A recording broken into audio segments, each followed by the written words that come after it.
Welcome to Critical Hit, a Major Spoilers podcast. Thank you so much for downloading and checking us out this week. We have made our way inside the mysterious structure, Brad. And maybe we found a little help. Maybe so. In fact, everybody take 1 XP for finding a little help. Because last time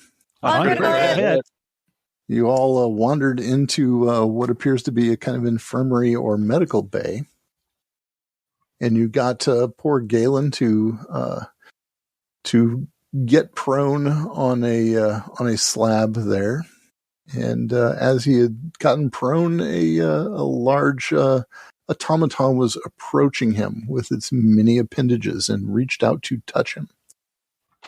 And I think that's where we left off, right? Yeah. Definitely. Mm-hmm. I'm more than willing to watch and see what happens. Yeah, we're just gonna see where this goes then. I think so, man. I mean, if it fixes him up, I mean, he could. Galen seemed to think that we should head here. I suppose it was his idea. Yeah, I guess just get ready to grab him. I suppose if we have. Oh, it's gonna be interesting. So one of the automaton's appendages reaches out and reaches across Galen and grabs his left arm. It's coming at him on his right side, the side of the broken arm. It reaches out and grabs his left arm, which, as you recall, was a mechanical arm, and lifts it up and kind of manipulates it and does something with it, and sits it back down beside his body, and Galen seems to be kind of he's aware of this, and kind of lets it happen. And then the automaton grabs a hold of his wrist of his right arm and lifts it up and manipulates it, and Galen begins to moan and then yell in pain. And the automaton lowers his wrist, and his arm is sitting there beside him. Galen is continuing to moan in quite obvious pain and discomfort from having his arm manipulated like that. The automaton then brings out another appendage, extends another appendage that has a needle and thread on it, and a second appendage with a needle and thread, and a third appendage with a needle and thread, and simultaneously jabs the 3 appendages, the 3 needles, into Galen's right arm, and begins to stitch around his arm with a very thin filament. And Galen is first moaning louder, and then begins to scream in earnest, clearly in extensive distress and pain, as the automaton continues to thread these needles with thread through him, through his arm, and then through other parts of his body, so attaching the needles and thread to his chest, and then wrapping around his mechanical arm, and more threads are going across his body until the threads begin to work their way up to his shoulders, and then eventually covering his face, some of the needles penetrating his skin of his face and his head, but eventually covering over his face, and then it begins to work its way down his body until he is completely encased in this very fine, thin filament, and he appears, when you look closely at it, to be stitched actually to the rectangular prism, and he's completely encased in the thread, and the automaton disengages and goes and stands back in its place. Galen is not screaming anymore. He's sort of moaning gently. You can see that there is a red patch of blood spreading on the threads on his right arm, just above his elbow. And this blood seems to be soaking into the threads and is starting to just kind of pool a little bit there on the edge of the slab where he is laying. So like I will walk over and have a look at the material that he's threaded in. What are you looking for? What do you want to know about it? I guess, yeah, what is it? What is its purpose? And is it like, is there a current running through it? Is it like, is it made of nano machines? Is it like, is it just synth? Is it just like It is appears to be a metallic wire. So it's a super. I mean, the thread would not, would be the appropriate word for it, but it is a metallic thread. It was very kind of light and airy, not stiff like you would imagine a wire to be. It was, but it is also clearly metallic. And if you touch it, you can sense a slight current running through it. Okay. Are you feeling better? There is no response. In Does fact, it? The moaning is gone, and Galen's not making any sound at all. From does this look like it is in fact some sort of medical procedure, or did we just, mutilate Galen? Mummify our guide. Yeah. You can draw whatever conclusions you want to make from the procedure I described. Okay. Should we get him out of there, Osford? I kind of think so. Well, what if it's actually going to heal him? I don't know.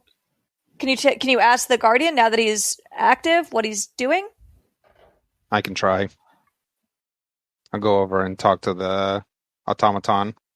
It is perfectly still and inert as it was before. Okay. I'll try to give it some sort of command,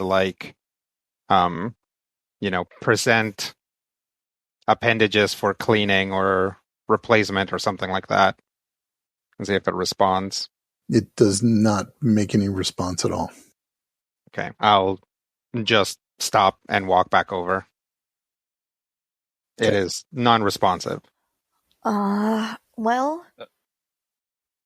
I'll examine Galen. I'll see if he is, how he's breathing, if his arm was set before this all happened.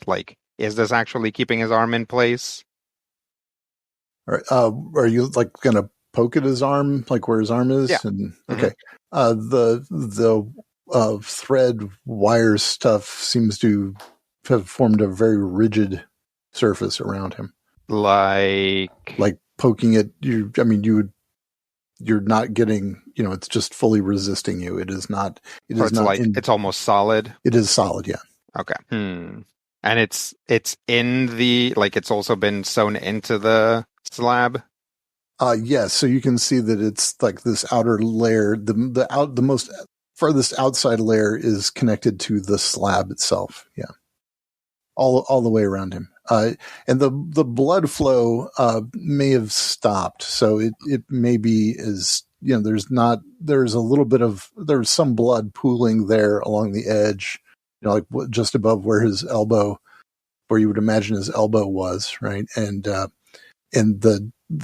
wire thread stuff is definitely stained red there. But the blood flow seems to have stopped. There's not more blood pooling there. Well, the blood at least seems to have been staunched from his injury. Silica will look at everybody's faces and say, from my medical training and what I perceive on your faces, this was somewhat disturbing to see. Yeah. Unsettling would be the word I'd use. He looks like he's going to get eaten by a spider. I'll also tell you, Silica, that you looked at his arm and set his fracture, and you do recall that it was not a compound fracture. There was no blood flow there. He was not bleeding. He wasn't bleeding, so the bleeding is new? Yes. Oh, that's not great. Is it possible that this thing looked at his robot arm and then looked at his busted arm and said, oh, well, this guy needs a new robot arm? And this is like a complex way of like giving him another robot arm. That is possible, and in fact makes sense to your sort of understanding of how the world works. Yep. So yeah, Silica will basically say that it is possible that this is a way to construct a new a prosthetic appendage for him. Oh. It is possible that the automaton saw the appendage, assumed that that was the norm, and is now through some process eliminating his flesh arm and replacing it with a mechanical arm. But I am not certain that that is what's happening. Well, that's questionable, but I guess he probably wouldn't mind. I don't know. We already put him in this thing. Maybe we should just try to get some more information while we're here and let this thing happen and hope for the best. Mm-hmm. Yes, at the very least, I am wary of interrupting the process. That's fair. Does it appear like some process is taking place? It doesn't appear that anything's happening. It also seems inert. Then there is definitely the blood that was there is starting to coagulate and become tacky. Not, it is no longer liquid. Is he still making any noise? Nope, not a sound. Oh, I think he's dead. Or is he dead? If you were asking me, I don't know. I mean, I'll see if he has a pulse. There's no way to detect a pulse because the rigid cocoon that is surrounding him. Yep.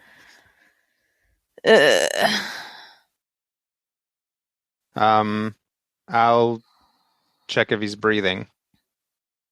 You wouldn't know. You don't detect any kind of breathing. But then again, how would you detect any kind of breathing? Put my hand up to where like his nose area would be. Mm-hmm.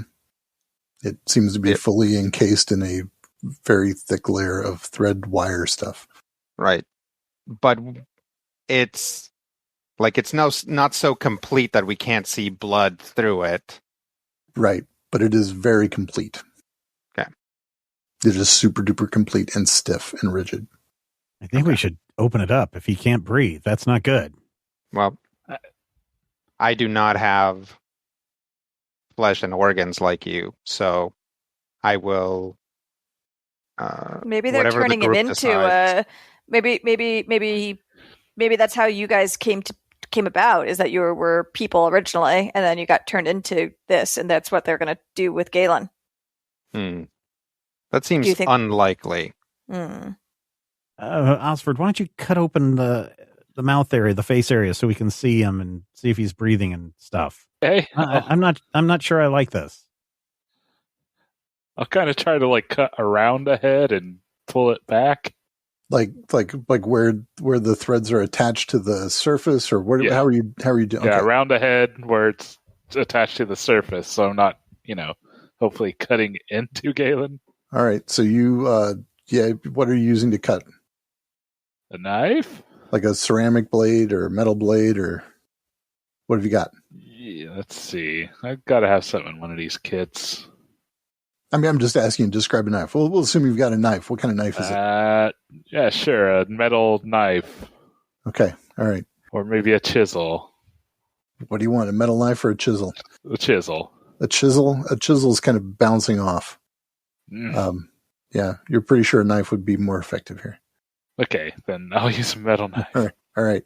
So you can start sawing at the threads. The threads are, pretty deep. So you're going to have to cut through, maybe a dozen or so layers of thread just to kind of say, okay, I've got the tip of my knife underneath this layer of thread.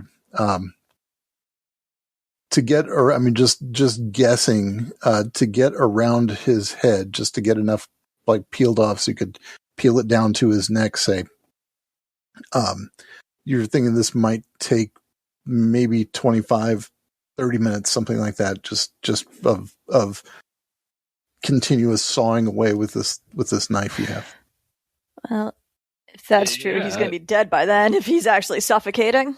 Guess we'll find out. I'll grab a knife from somebody and also assist. Maybe I can help fry stuff up. Just take our time and look around while we aren't getting attacked by things and see if I can keep to the mission. Okay, so while these two are sawing away with their little knives, you're going to take. So now you can get this done in about maybe 15 or so minutes, right? The two people working it'll cut it in half. So is Mariz going to kind of go wandering around for 15 minutes or so? Is that the idea? Yeah, I'm going to try to get the lay of the land a little bit better. Okay. So there is just the one path in and out of this room, and it's off of a hallway. So as you walk outside this room, you're into a hallway. The blue light along the floor is gone. It is just kind of got that weird kind of light ambient glow in the hallway. Nothing really particularly vibrant. It was pretty vibrant as you were walking around and walking through rooms and things, but the hallway just has kind of a pleasantly warm ambient glow to it. It extends about 10 yards in either direction, where it joins up with like a T intersection with other hallways. So you can go either left or right as you see fit. I will go right. All right. So you go down the hallway for about 3 or 4 minutes. I'll make a little mark with the chalk so I can a piece of chalk from my pack so that I know which way I went, and that other people, if I get lost and something happens to me, know where I went to. Okay. The other hallway is this the way you came in, or is this going? You know what I'm saying? Like, did you come in this way down this hallway, or is this new territory for you? I'm gonna try going into new territory. Okay. All right. So there are what appear to be several rooms. No doors. You didn't encounter any doors at all in your walk through here. So it's just sort of passages. You went through a few rooms, but then the hallways with other rooms that are darkened off to the side there. As you're walking down this hallway, maybe approaching one of these doorways, you hear the sound of something like kind of skittering down the hallway ahead of you. It's just like a tapping, sliding kind of sound. Small, not something big, but something is down there moving around and approaching you, actually. I'll try to hide in the shadows as much as possible to try to figure out what this thing is.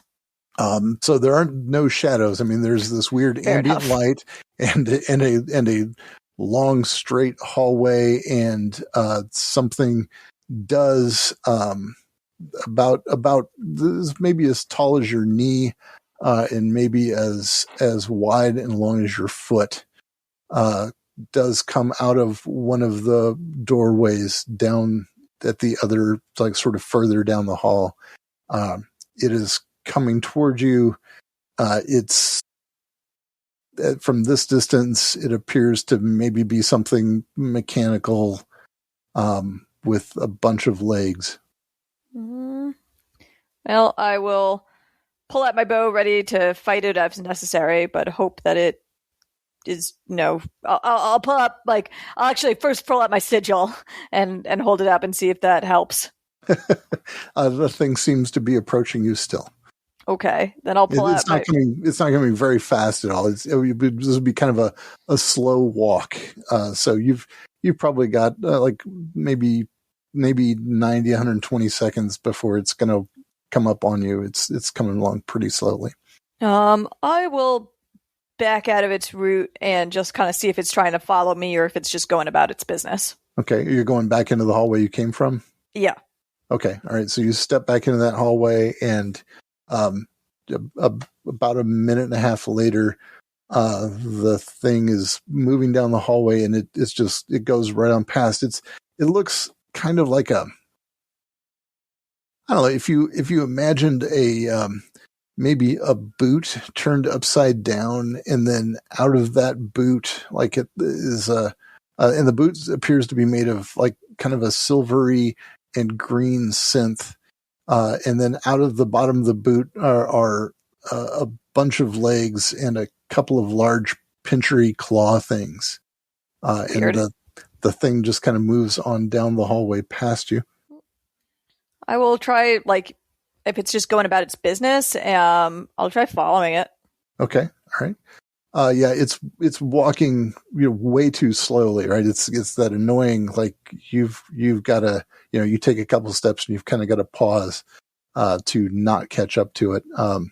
So it goes the other way down the hallway, back the way you all came from initially, and turns the corner and is, going down the other hallway that you didn't choose to go down. Do you want to keep following it for a while here? Yeah. Okay. It goes into a room, and if you want to follow it into the room, you can. I do. Okay.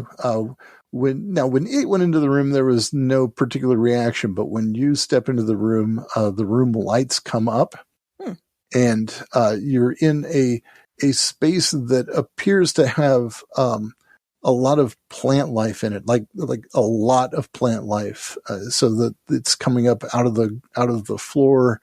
It is like the walls are covered in vines, and it's also it has kind of a potent earthy smell in this space. You've kind of lost track of the little thing. It's somewhere in among these plants. Huh. Well, I will head back to the group at this point. Okay. All right. I think the guys are probably close to getting that stitching unsewed. How are you guys doing there? Oh, we got it off. It's pulled away from his head. Okay. Well, when you pull it down, Galen takes a big gasp. And he's clearly suddenly in distress, though he wasn't a moment before. His eyes are wide and bloodshot. He's not screaming, but he appears to be just having difficulty catching his breath, and he is trying to catch his breath, and it's almost like somebody who is woken up from a nightmare and is in a panic over the nightmare. Is any of the material attached to his body or like attached to his skin? It was attached to his skin, but not deeply. So when you peeled it back, like it didn't tear big gouges in him, but you can see that there are places where the very thin filament of the thread was through his skin, and you didn't break the filament, but you broke his skin pulling it up. So, but not. So he's got some like slashes from where. Yeah, but very superficial, very shallow. Okay.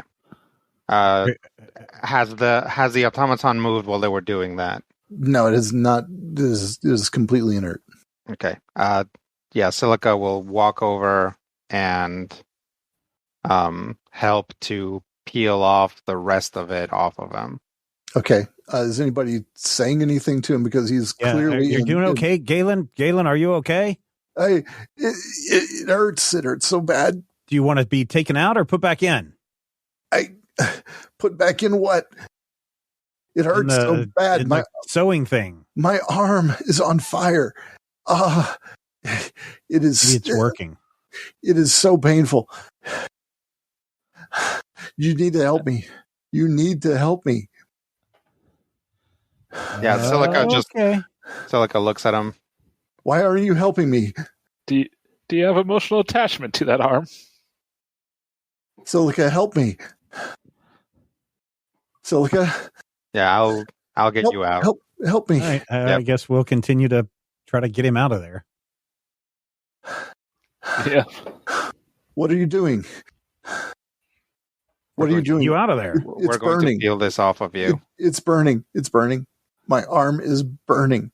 I'll start the peeling off with the arm area and see if I can get a look at what's going on under there. Okay. As you peel it up, and there's this blood there caked. As you peel it up, you see that his flesh arm is laying there on the slab, cut off slightly above the elbow. And there is sort of a very rudimentary, like sort of the most basic form of a metal prosthesis there. Though he does appear to be, as you're getting things disconnected, the arm is starting to flail about. It's making it really difficult for you to disconnect to cut, because he keeps moving this arm. First it's just twitching, and now it's sort of violently lashing around within the cocoon, and also his flesh arm is there with it, and also kind of bouncing around and jostling around and splattering blood on you. I will say, Galen, stop moving. I am not moving. And the arm continues to flail around. Your non-prosthetic arm was severed off and replaced with a new prosthetic. It seems like the process was either not completed or it was not done properly. What is happening? Why does my arm burn? I think we interrupted the process. Sorry. What was the process? That my arm? I have a prosthetic arm. Yeah, you have two. I have two prosthetic arms. And at this point, the arm comes loose, fully loose from the cocoon structure. And he begins to sort of wave it around in front of his face. And he can see it, and you can see sort of a recognition in his eyes as he is connecting the movement of the arm with his own impulses, and the arm begins to slow and then gradually sort of get a stability, and he lays it beside him there on the slab. Okay. I will check the interface between the arm and his shoulder, or whatever was left. Yeah, so the interface seems sound. Like it's not. There's no blood or right. A weird tissue damage. Like it is exactly as you would expect to see the. It's exactly as I would have done it.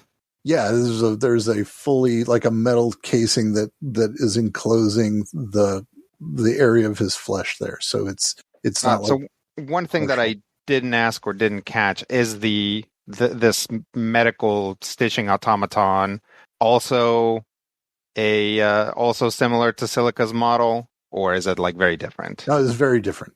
Okay. Very, very completely different. Yeah. Okay. Just a fully sort of synth steel kind of thing. Right. So it doesn't have. Yeah, you've got this kind of clay-like structure. Right. As did the Guardian. The Guardians. Yeah.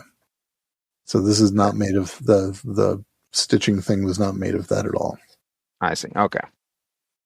So Galen seems to be coming back around. Do you want to continue to slice this this material off of him, or what do you? Yeah, if it seems like he has gained control of the arm and it seems to be a sound connection, then yeah, Silica will try to continue to get him out of it. Okay. It is a sound connection. The arm is not as sophisticated as his other one. In fact, it only has like 3 digits and a thumb. Like one of the digits just seems to be not formed, right? Not that not like the hand is a hand size, but it's just like one of the fingers isn't there. And then it does look like like the mechanisms are not encased properly. Like you can see bits of mechanism, and there are crystals in it that you can see are glowing and flashing on and off, which is just kind of weird. Like you shouldn't be able to see this deep into a prosthetic device like this. It does not look right. It's definitely not the way you'd want it to be, but it appears that he's gained control of it. Okay. Yes, it does appear that we interrupted the process. Sorry. It is all right. well, I suppose it is for Galen to decide whether it is all right. Galen, the process for building your arm was interrupted because we did not know whether you were in danger or not. However, when we return to drive, I can spend some time fixing this arm and making sure that it works as well as it can. He looks at you with that, the way a person opens their eyes way too wide so you can see the sclera all the way around their iris, right? And he just says, just make it stop burning. Please make it stop burning. Please. I'll look at it. I'll see if there's a clear, or I'll see if there's a like, basically if it's burning, I'll ask him, is it a steady burn or does it come in waves? It is constant. It is burning. Okay. I will look into the prosthetic, the parts that are not finished, and see if there is basically something that is glowing or twitching or moving that matches the way that the muscles in his shoulder are responding to the pain. Oh, no, it doesn't. There doesn't seem to be any kind of correspondence. I mean, things are glowing and flashing and, and moving in there, but no, it doesn't seem to be if you're looking like this seems to be the source of the problem. Right, There's no such thing. Yeah. Okay. I'll see if there's a way to shut it down. You just don't turn it off. You can make a check to do that because you've got some a surgical skill, right? Yeah, I'm trained in healing surgical procedures and withstanding pain. Okay. Also understanding Numenera. Okay, so we will say the heroic task. Your training can knock that in the understanding Numenera and in the healing thing will knock that down 2 levels to intimidating. So your target would be an 18. 18. An intellectual. Well, I might just try that because I'm pretty much out of intellect points. Okay, so you have 2. You could spend your last 2 if you wanted to. Yeah. Isn't that gonna impair me? It will then impair you. So I guess it would be pointless to spend the last 2 on effort when that does then spending it on effort. Then immediately get impaired. Never mind. Yeah. Okay, so what am I rolling against? Your roll is an 18. Your target is an 18. Okay. And you said that was intimidating. Is that what I'm looking at? It's heroic down to intimidating. Okay. Nope. All right. You rolled a 3. Yeah, that wouldn't have got you very far at all. All right. So you don't see any kind of way to disengage it or to turn it off. Okay.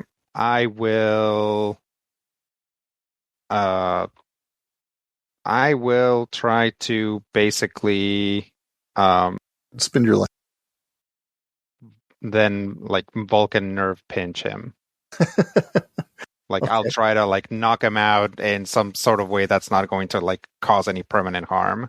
Okay. All right. Well, this would be something you probably know how to do. You've done this before, or you're just making something up? I'm going to say that I've probably done this before because, little fleshy guys are always hurting themselves. I'll tell you what I'll let you do. I'll let you spend an XP for a player intrusion that says that you've done this a lot if you want. Okay. Okay. Oh, down to 1 XP. All right. Yeah. So basically, Silica's been around Drive for a while, and people get injured, and he doesn't always have access to actual anesthetics or whatever. So he's definitely had to get people drunk before to operate, and he's definitely had to just knock people out to operate before. Yeah, we'll call this a difficult task. So your target is 12. Okay. Let's see if I can roll for. I mean, and if you'd rather say no, I'm not going to do the intrusion. I'm not going to spend the XP for that. I'll try it. What would you say it was difficult? 12. Yep. Difficult for 12. All right. Let's try that. Also, no. Yep. You cannot Vulcan nerve pinch him. Okay.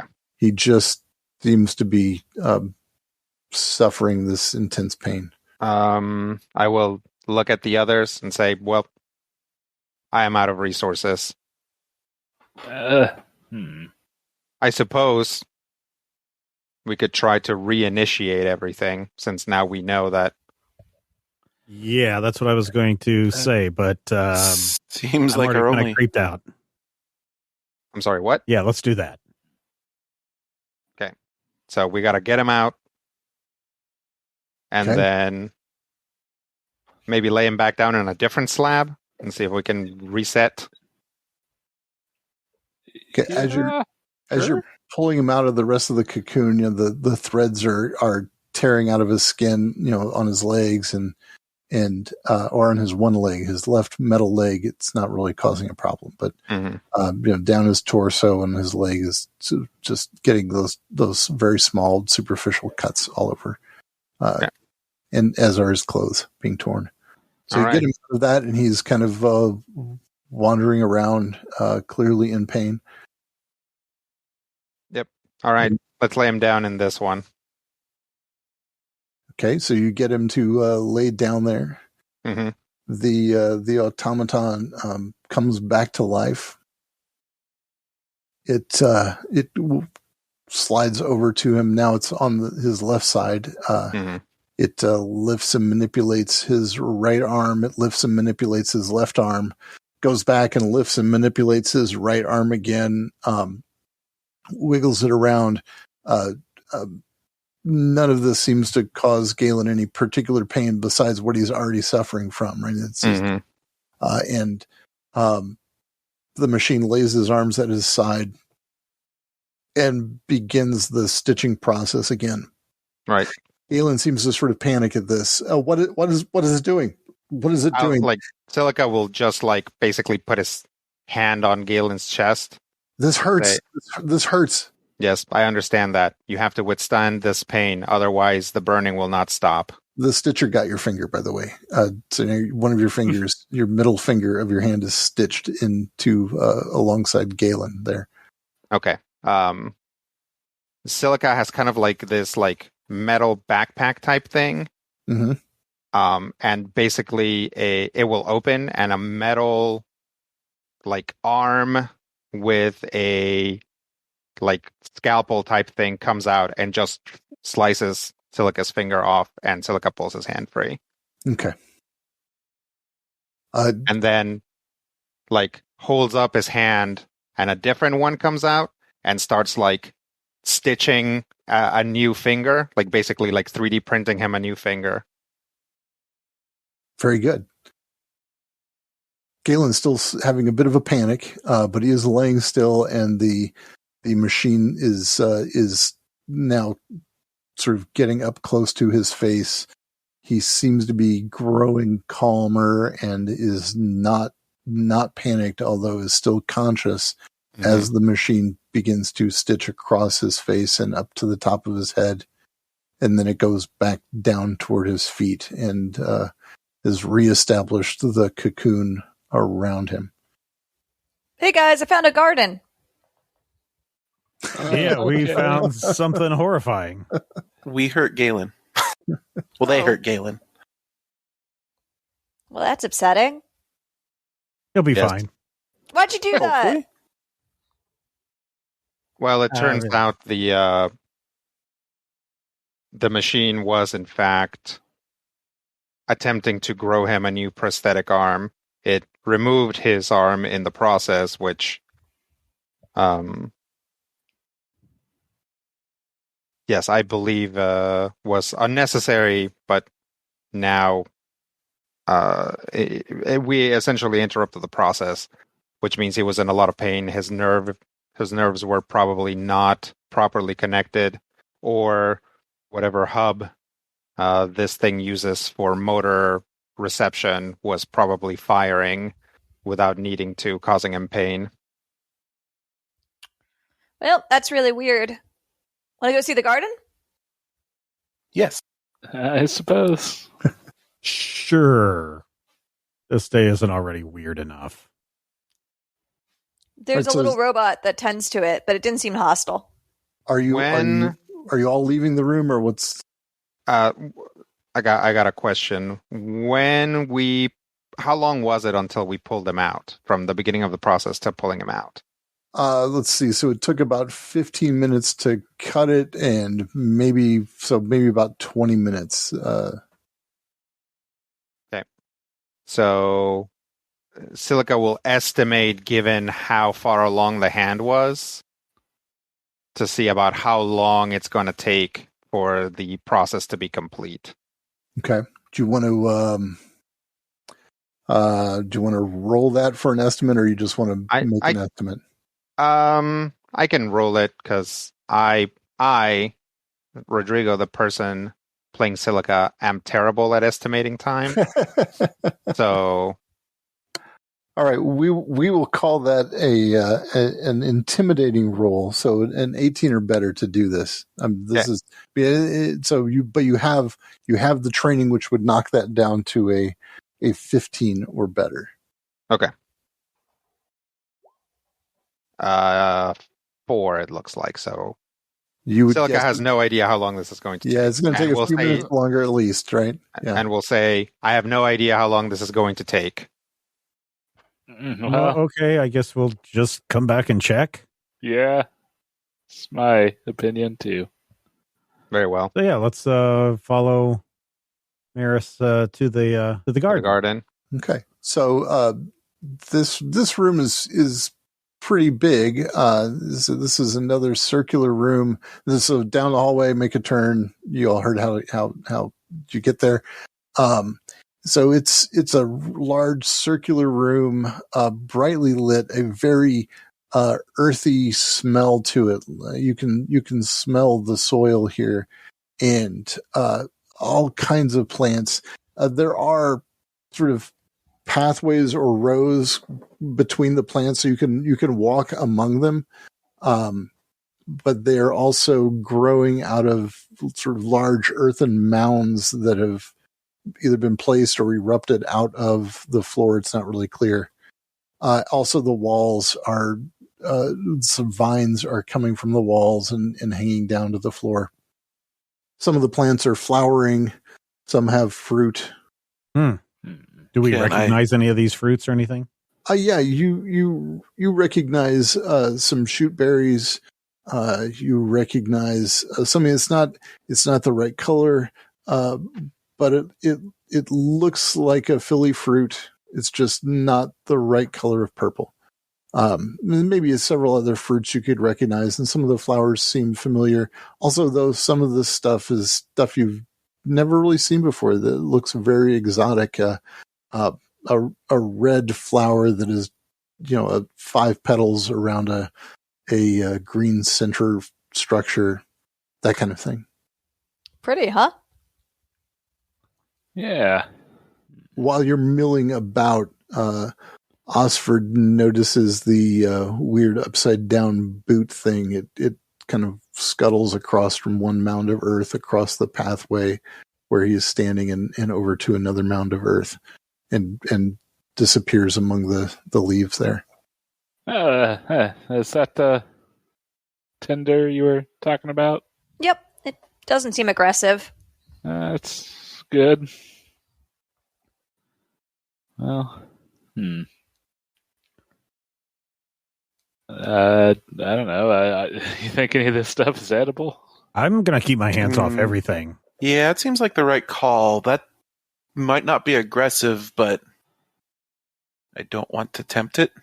Unless you can talk to it, Silica? Can attempt to. Another creature, sort of like the other one. I mean, it has little legs and pinchers coming out the bottom of it, but this isn't like an upside down boot. It seems to be coming out of a maybe just a spherical shape with a protrusion, like a long protrusion coming out the left side. So imagine like a big ball with a purple stick coming out of it. And then on the bottom, there are these little mass of legs and a couple of big pinchers. And it walks into the room. Yeah. Is this also some sort of automaton? It is. Or is this a critter? It is metallic and synth. But as you look at the feet and the little pinchers, it seems to be organic. In fact, if you're looking closely at it, you can see two appendages that appear to be eye stalks between the two large pinchers. Like a little hermit abomination. Yeah, it's very much like a little hermit abomination. How big did you say this thing was? So the sphere is like about the size of like a soccer ball, basically. Okay, so it's like a sphere, and then like a stick going down. Yeah, a stick poking out of the bottom of the stick are like pincers and legs, and poking out of the bottom of the sphere. Sorry, the stick is just poking off to the side, like it's just weirdly asymmetrical stick coming out of this. Yeah, so this is like something that it found. Yeah, that it's like that it just fit well enough, and now it's his little house. Yes. Okay. Well, it could be dangerous, but let's just let it go wherever it wants to for now. This one seems very intent on staying close to you. It's coming right up to your feet and is not pinching your feet, but maybe stroking your feet with its pinchers. To me specifically? Yes, to you specifically. Okay. I will kneel down to look at it better. Okay. If you put your hands within reach of its pinchers, it begins to stroke your hands also. Okay. It likes you. For some reason, maybe it wants to smell like me. Is it alive? Yes, this is a biological creature. I believe it is using this assembly as its protection and home as a sort of shell. Oh. Maybe it can be Alam's new friend. The other one, have the boot one comes out and sort of behind Silica and is also reaching out to your ankles, to your feet, and is touching you with its pinchers.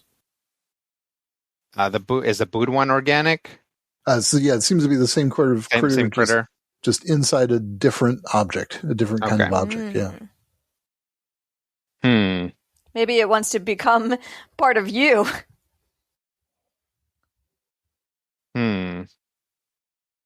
Well, I would be all okay with that, but it may be detrimental to their biological portions. Well, we can keep exploring, see if we can find some more answers. Yes. Silica will just move away from them. Okay. They're definitely want to follow you. Okay. Well, that seems okay. If they're not hostile or anything. They also move rather slowly. So, if you just sort of walk. So do I. So if I can outpace them, then they move very, very slowly. Yeah, you can just see your normal walking speed. You probably move faster than they do, unless they decide to really run and sprint after you in their kind of little weird way.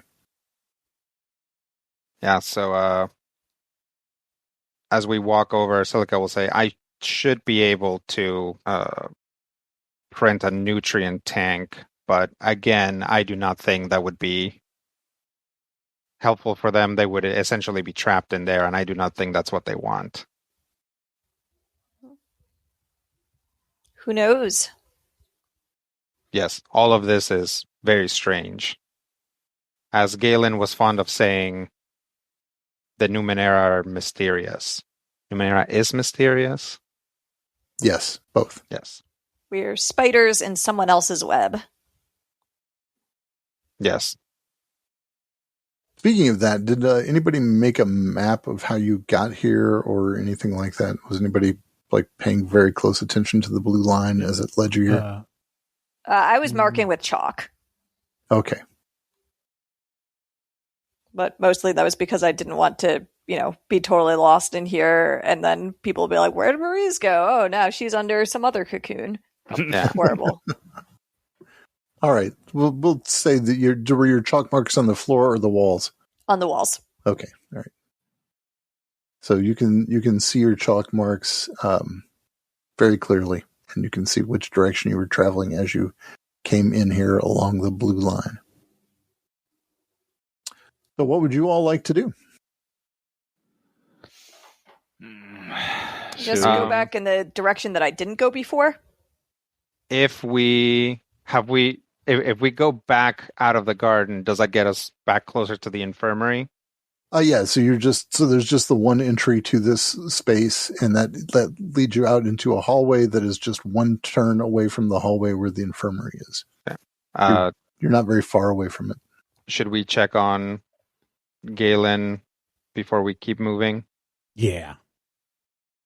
Yeah, but don't pull him out again. Seems like the right It didn't go call. well. We will not pull him out. Silica will walk over and check. Okay, if he's still in the cocoon. Yeah, the cocoon seems solid like it was before, or like the other one was, I should say. And he seems firmly ensconced in it. Okay. After a little bit, the two little critters come into this room. Yeah, they enter the room. Yeah. Okay. I'll walk back out. Okay. They turn and follow you, of course. If we go by the front door, I might just put him in front of the guardian. Mm-hmm. Because that guy's not moving, so maybe they'll want to be his friends. Although if they leave the thing and then try to come back in, he might kill them. So maybe I won't do that. Or I'll put the sigil on their shoe and soccer ball, just in case. All right. Well, you can do any of those things you want to do. Yeah, I'll do that. I will. You want to walk back to that entryway? Yeah, I'll first. I will reproduce or at least ask Annam to paint the sigil on them. Okay. Absolutely. And then I will basically guide them to the entrance and kind of push them towards the other one and see if they respond to him in the same way. Okay, there are actually now two guards at the entrance. Oh, good to know. And they're sort of, so it's not one guy blocking the entrance, but two standing at either side. And you can see, you know what I mean? They're visibly there as you approach the entrance. You can see well, then I won't do that because I only reprogrammed one of them. Yeah, I was going to say. So I will bail on that and just let them follow me back into the structure. Okay. All right. Well, you're there in the structure, and you can do any of a number of things you want to do. You just have to think of them. Do we know? Well, I'll say as a group, we came looking for the bolt in the sky. Do we know which direction that's at? So you would imagine it to be kind of in the center of this structure, right? That is, the way the door lined up. So you were following from the north, and the way everything kind of lines up as you're looking at the door, and you can see the bolts coming out. It wasn't like over there. It was wherever it was as you're directly facing the structure.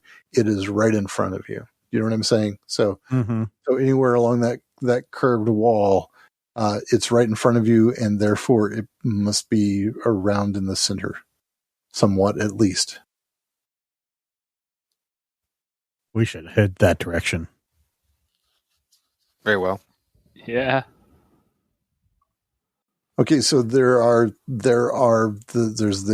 four exits from this room. The one you came in, the one that leads to the outdoors, and then these three others. The pathway to the infirmary was the pathway to the right. It took you maybe 45 minutes or an hour to get there, and 45 minutes or an hour to get back. If you want to head, out toward the middle area, that's fine. But that sort of points you toward the center of the structure.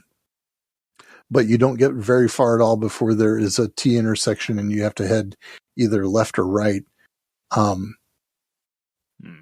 Do you want to kind of figure out which way the center is and wander around until, like just sort of your goal in a blind maze is kind of toward the center. Yeah, that makes sense. Yeah. Okay. Now, hold on. Let me look here.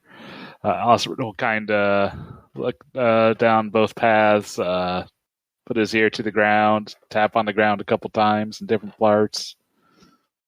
Maybe run his finger along the ground, taste it, spit it out.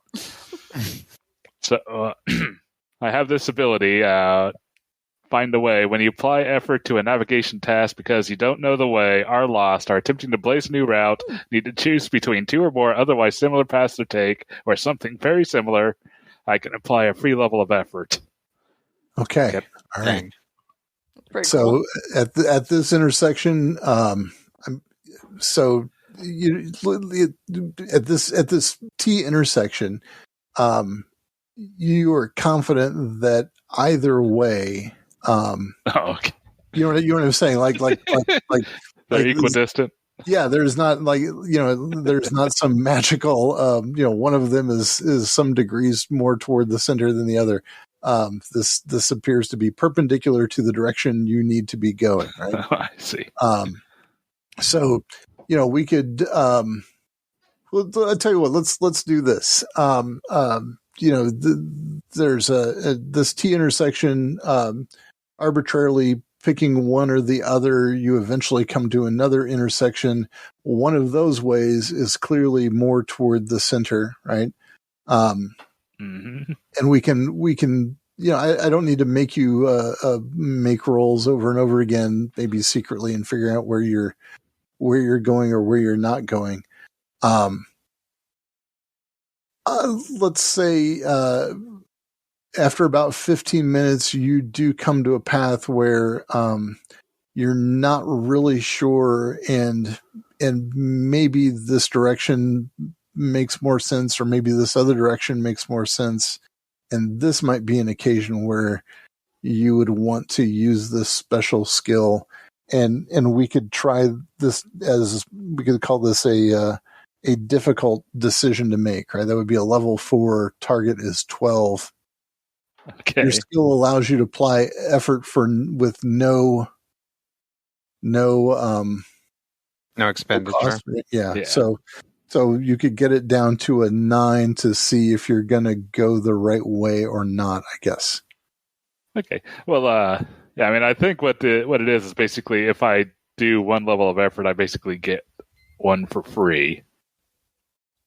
So when you apply effort to a navigation task, because all those, you apply a free level of effort. Okay, when you apply effort, you apply a free level of effort. Is that what it says? Yeah. Okay. All right. So we'll say you get to apply 2 levels of effort there. Okay. Even though you're not cleared, you're not cleared for 2 levels of effort, but we can say that it gives you a free level of effort. I mean, I would read that to say that though you're not cleared for 2 levels of effort, you get a free level of effort. So it brings it down 2 steps instead of 1. All right. That's because otherwise, why would they give it to him at level 1? Right. Yeah. That doesn't make any sense otherwise. Yeah. All right. So it was a difficult thing. It's now going to be kind of a standard task. So your target number is 6. Okay. I will try that. All right. Roll a 13. Well done. All right. After about 15 or 20 minutes more of walking, and I'm assuming, Mariz, that you're diligently marking the pathway with chalk. Is that correct? Yep. Okay. You're coming to another sort of weird, difficult decision, and same parameters. So you applied the effort before, is that correct? So you spent 1, and then you got 1 for free. So, and you've got an edge of 2 in effort. So you went down 2 intellect points. Do you want to apply the effort again? Again, you're looking at another difficult decision to make. So it's level 4. Your target is 12. Yeah, I'll spend another 2 intellect. Okay. Roll it. All right. Get that. And boop. Oh, very good. All right. Yeah, 17. There we go. Well done. All right. After about another 15 or 20 minutes of walking, you open out, you see ahead of you sunlight. So you seem to be coming to an open space here. And in the sunlight, you can see that there's kind of ahead of you in the space, in the sunlight, there are steps that appear to be going up. Well, they don't appear to be going up. There's a set of stairs that go upward. All right. I think we might be getting close, guys. Brace yourself. All right. We'll do that next week. Thank you, everybody, for tuning in. Oh, man. I have some Wes Craven and some... what's his name? Some Cronenberg. Yeah, man. I'm having those kind of flashbacks this week, Brad. Thanks a lot. My pleasure. And for everyone else who are going to have nightmares for weeks, here's hoping all of your dice rolls are critical hits.